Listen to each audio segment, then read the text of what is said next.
ప్రధాని నివాసంలో సీసీఎస్ భేటీ అయింది. ఆపరేషన్ సింధూర్ తాజా పరిణామాలపై చర్చ జరుగుతోంది. నిన్న అధంపూర్లోని ఎయిర్ బేస్ ను సందర్శించిన ప్రధాని మోడీ మన భద్రతా బలగాలను అభినందించారు. మరోవైపు పాకిస్తాన్ సైన్యం ఉగ్రవాదాన్ని పెంచి పోషించే పనుల్ని పూర్తిగా ఆపే వరకు సింధు జలాల ఒప్పందాన్ని నిలిపివేస్తున్నట్లుగా విదేశాంగ శాఖ స్పష్టం చేసింది. కాగా తాజా పరిస్థితులతో పాటు భద్రతాపరంగా చేపట్టాల్సిన అంశాలపై భద్రతా వ్యవహారాల కేంద్ర కేబినెట్ కమిటీ సమావేశంలో చర్చిస్తారు.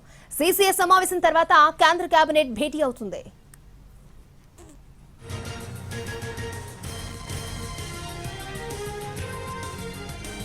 రైట్, ప్రధాని నివాసంలో సీసీఎస్ భేటీ అయింది. ఆపరేషన్ సింధూర్ తాజా పరిణామాలపై చర్చ జరుగుతోంది. రైట్, ఇదే అంశానికి సంబంధించి మరిన్ని అప్డేట్స్ అందించడానికి ఢిల్లీ నుంచి మా ప్రతినిధి ప్రసాద్ లైవ్ లో సిద్ధంగా ఉన్నారు. ప్రసాద్, ప్రధాని నివాసంలో కొద్ది నిమిషాల క్రితమే భద్రతా వ్యవహారాల కేంద్ర కేబినెట్ సమావేశం అయింది. అయితే ఈ సమావేశం తర్వాత కేంద్ర మంత్రివర్గం సమావేశం అవుతుంది. ఈ రెండు సమావేశాలు కూడా కీలకంగా రెండు అంశాలు చర్చించబోతున్నారు. ప్రధాని ఇటీవల జాతిని ఉద్దేశించినటువంటి ప్రసంగంలో కానీ అదేవిధంగా పంజాబ్లో వైమానిక స్థావరాన్ని సందర్శించినప్పుడు కానీ చాలా స్పష్టంగా చెప్పడం జరిగింది.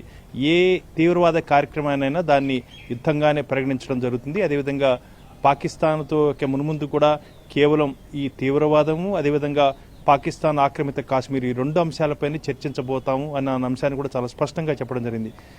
ఈ భద్రతా వ్యవహారాల కేంద్ర కేబినెట్ సమావేశంలో ప్రధానంగా రక్షణ రంగానికి చెందినటువంటి కేటాయింపులను పెంచే విషయంపై ఒక సరికొత్త నిర్ణయం తీసుకునే అవకాశం ఉన్నట్టుగా సమాచారం. దాంతోపాటు పెద్ద ఎత్తున రక్షణ బలగాలకు ఆర్థిక వనరులు సమకూర్చడం ద్వారా మరింత శక్తివంతంగా సైనిక బల పాఠవాన్ని పెంచుకోవడం అన్నది ప్రభుత్వం ముందున్నటువంటి ఒక పెద్ద ఛాలెంజ్. అదేవిధంగా దీనికి సంబంధించి మున్ముందు కూడా పాకిస్తాను మరింత దుస్సాహసానికి పాల్పడితే దానికి సరైన రీతిలో బుద్ధి చెప్పేందుకు గాను పూర్తి స్థాయిలో ఈ బలగాలను మోహరింపచేసేందుకు గాను చాలా పెద్ద ఎత్తున కూడా ఖర్చు అయ్యే అవకాశం ఉంది. వీటన్నిటిని కూడా దృష్టిలో పెట్టుకుని కొన్ని కేటాయింపులు చేసేందుకు ఈ సమావేశంలో కొన్ని నిర్ణయాలు తీసుకునే అవకాశం ఉంది. దాంతోపాటు పెహల్గాం ఉగ్రదాడిలో మరణించినటువంటి ఈ పర్యాటకులు వారిని అమరవీరులుగా గుర్తించాలని చెప్పి ఒక ప్రధానమైనటువంటి డిమాండ్ బాధిత అంటే చనిపోయినటువంటి కుటుంబాల నుంచి ఒక విజ్ఞప్తి వచ్చింది. ఈ అంశాన్ని కాంగ్రెస్ పార్టీ ప్రతిపక్ష నాయకుడిగా ఉన్నటువంటి రాహుల్ గాంధీ కూడా చాలా స్పష్టంగా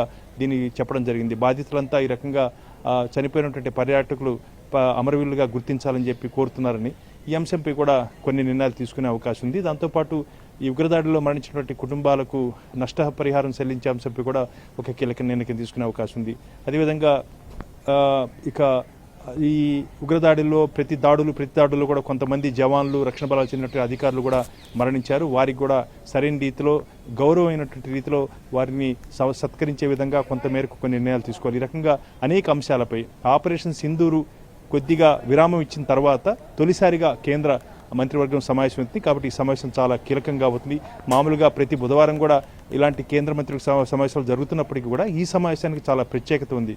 ముందుగా భద్రతా వ్యవహారాల కేంద్ర కేబినెట్ సమావేశం కావటం, ఈ సమావేశంలో రక్షణ రంగానికి అదేవిధంగా ప్రభుత్వం యొక్క ఆలోచన తీరు ఏ రకంగా ఉంది వీటన్నిటిపై కూడా మంత్రివర్గంలో చాలా స్పష్టంగా ప్రధాని చెప్పే అవకాశం ఉంది. ఆ మీదకు ఆపరేషన్ సింధూర్ చాలా విజయవంతంగా ఇంతవరకు పూర్తయినందుకు గాను కేంద్ర మంత్రివర్గం కూడా ప్రధానమంత్రికి అభినందన తెలుపుతూ ఒక తీర్మానం కూడా చేసే అవకాశం ఉన్నట్టుగా తెలుస్తుంది.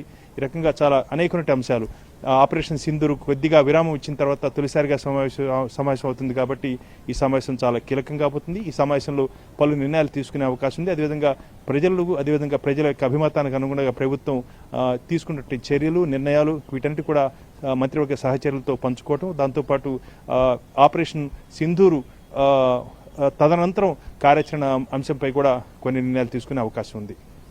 ఓకే ప్రసాద్.